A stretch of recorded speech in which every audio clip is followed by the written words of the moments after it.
నేను ప్రతి ఒక్కరికి చెప్తున్నానండి, మేల్ ఆర్ ఫీమేల్ ఇద్దరికీ చెప్తున్నాను. ఒకరి లైఫ్లో తొంగి చూసి ఒకరి విషయాలు తెలుసుకొని వాళ్ళ మీద ఓపెన్ స్టేట్మెంట్ ఇవ్వడానికి మనం ఎవరండి? మీరెవరు? పక్క వాళ్ళ మీద ఓపెన్ స్టేట్మెంట్ ఇవ్వడానికి మీరెవరు?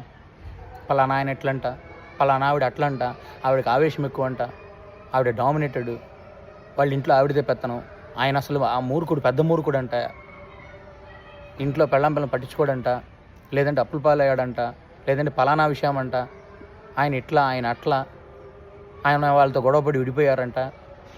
మీకు ఎందుకండి పక్కోడి విషయం? మీ విషయాలు మీరు చూసుకోండి. మీ విషయాలు, మీ కుటుంబ వ్యవహారాలు, ఆర్థిక వ్యవహారాలు మీరు చూసుకోండి. అంతేగాని పక్క వాళ్ళ లైఫ్లో దూరి సగం తెలిసి సగం తెలుసుకోకుండా, సగం తెలిసి సగం తెలుసుకోకుండా ఓపెన్ స్టేట్మెంట్ ఇవ్వకండి.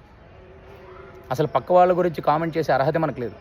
ఏ విషయంలో అయినా సరే, సోషల్ మీడియాలో అవ్వచ్చు, ఓపెన్ ప్లాట్ఫామ్లో అవ్వచ్చు, ఎక్కడైనా నలుగురితో ఫ్రెండ్స్తో చిట్ చాట్ అవ్వచ్చు, మన అపార్ట్మెంట్లో అవ్వచ్చు, మన ఇంటి పక్కన అవ్వచ్చు, ఎక్కడైనా నలుగురు కూర్చొని మాట్లాడుకునేటప్పుడు అవ్వచ్చు, ఎన్ని మాట్లాడుకున్నా ఒక వ్యక్తి గురించి కామెంట్ చేసే అర్హత మనకు లేదు. అతని పర్సనల్, అతని లైఫ్, అతను బాధ్యుడు.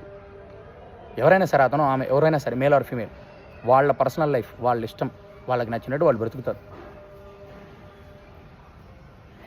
దయచేసి ఎప్పుడు కూడా అలా కామెంట్ చేయకండి.